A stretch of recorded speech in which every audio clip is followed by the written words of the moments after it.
ఎన్నికల సమయం దగ్గర పడుతున్న తరుణంలో ప్రజాస్పందన ఏ విధంగా ఉంది, ప్రజలు ఏ విధంగా ఉన్నారనేది వైఎస్ఆర్సీపీకి సంబంధించిన గురజాల నియోజకవర్గం ఎమ్మెల్యే అభ్యర్థి కాసు మహేష్ రెడ్డి గారు మాట్లాడటం జరిగింది.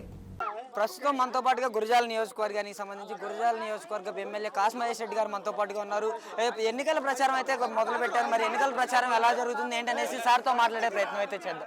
నమస్తే సార్. నమస్కారం సార్, ఎన్నికల ప్రచారం జరుగుతుంది, మరి ఏ విధంగా ఉంది ప్రజల్లో రెస్పాన్స్? చాలా బ్రహ్మాండంగా ఉంది. ప్రజలు బ్రహ్మరథం పడుతున్నారు. మరోసారి జగన్మోహన్ రెడ్డి గారిని ముఖ్యమంత్రి చేయడానికి ప్రజలు సిద్ధంగా ఉన్నారు. కేవలం వెయిట్ చేస్తున్నారు.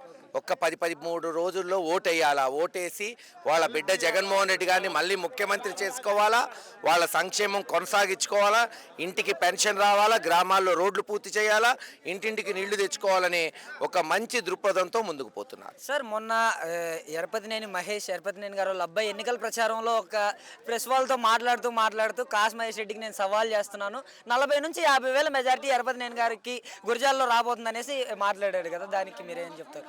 బచ్చాగాడి సవాల్ నన్ను ఆన్సర్ చేయమంటావు? బచ్చా అతను, దానికి నేను సమాధానం.